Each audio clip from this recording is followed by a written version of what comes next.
नमस्कार. तर मनूच्या स्वयंपाकघरामध्ये आज आपण बनवतोय गाजर आणि पालकापासून छान असे कटलेट.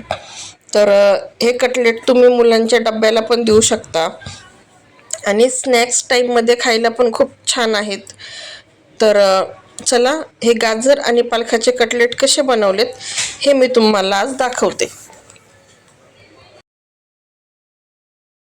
सगळ्यात अगोदर इथं मी एक चाळण घेतली आहे, त्याच्यामध्ये अर्धी वाटी इथं मी पोहे घालून घेतले. म्हणजे हे आपले नॉर्मल पोहे ज्याचे आपण कांदा पोहे बनवतो, तर ते पोहे. तर ते पोहे आपल्याला आता स्वच्छ धुवून घ्यायचे आहेत आणि 10 मिनटं आपल्याला हे जे पोहे आहेत तर हे असे चाळणीमध्ये भिजत ठेवायचेत. तर इथं मी पोहे स्वच्छ धुवून घेतले आणि त्याला 10 मिनटं भिजत ठेवते. आता आपण गाजर आणि पालकाचे कटलेट बनवतोय. त्याच्यासाठी आता इथं मी एक गाजर घेतलंय. तर त्या गाजराची वरची जी साल होती तर ती मी काढून घेतली आणि या पद्धतीने किसणीने गाजर किसून घेते. तर तुम्हाला गाजर किती बारीक किंवा जाड हवंय त्यानुसार तुम्ही जाड किंवा बारीक किसणीने हे गाजर किसून घेऊ शकता. तर इथं पूर्ण एक गाजर मी किसून घेतलंय आणि आता हे जे किसलेलं गाजर आहे तर इथं मी एक कटोरी घेते आणि त्या कटोरीमध्ये हे जे किसलेलं गाजर आहे तर ते सगळं घालून घेते. त्याचबरोबर इथं मी आता एक जोडी पालकाची घेतली होती, ती स्वच्छ निवडून धुवून पाणी निथळायला लावलं होतं. तर ही जी पालकाची जोडी तर ती पण मी इथं या पद्धतीने बारीक चिरून घेतली आहे. तर हे बघा, पालक आणि गाजर याचं कॉम्बिनेशन किती छान असं दिसतंय. तर इथं पूर्ण पालकाची जी जोडी होती तर ती चिरून झाली. आता भाज्या चिरून होईपर्यंत आपले पोहे पण चांगले व्यवस्थित असे भिजलेत. तर आता जे भिजवलेले पोहे होते तर ते यामध्ये घालून घ्यायचे. त्यानंतर इथं मी एक बटाटा उकडून घेतला होता. तर त्या उकडलेल्या बटाट्याची साल काढून घेतली आणि तो एक बटाटा पण आपल्याला याच्यामध्ये चांगला असा व्यवस्थित कुस्करून घालायचा आहे. म्हणजे आपल्या ज्या भाज्या आहेत तर त्या छान अशा मिळून येतील. तर इथं या पद्धतीने एक बटाटा मी या कटोरीमध्ये कुस्करून घातलाय. आता एक छोटा अद्रकचा तुकडा घेतलाय आणि तो पण मी किसणीने किसून यामध्ये घालून घेते. अद्रकमुळे पण ह्या कटलेटला खूप छान अशी चव येते. आता याच्यामध्ये आपण मसाले घालून घेऊ. तर एक छोटा चमचा इथं मी लाल तिखट घालून घेते, म्हणजे आपल्या मसाल्याच्या डब्यातला हा चमचा आहे.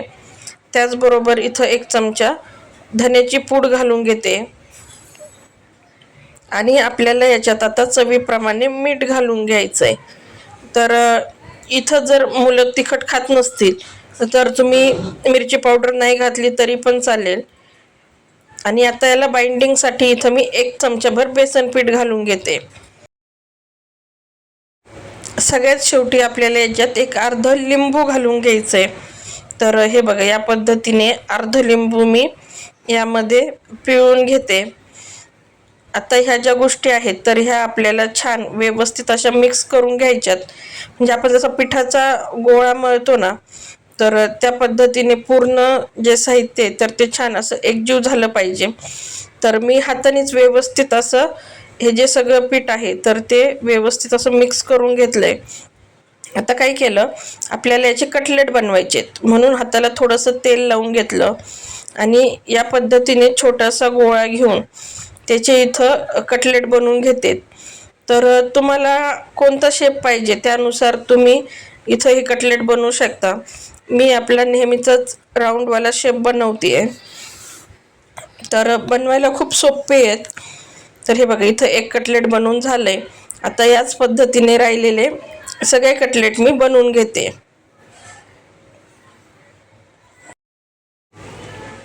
गॅसवर आता एक तवा ठेवला आणि तव्यावर 2 वरगळे इथं मी तेल घालून घेतले, कारण आपण कटलेट शॅलो फ्राय करतोय. जर तुम्हाला हवं असेल तर तुम्ही डीप फ्राय केले तरी पण चालेल, पण मी हे जे कटलेट आहे तर हे शॅलो फ्रायच करून घेते. सुरुवातीला इथं मी 3च कटलेट तव्यावर घालून घेतलेत आणि याला दोन्ही बाजूने छान असं सोनेरी कलर येईपर्यंत शॅलो फ्राय करून घ्यायचेत.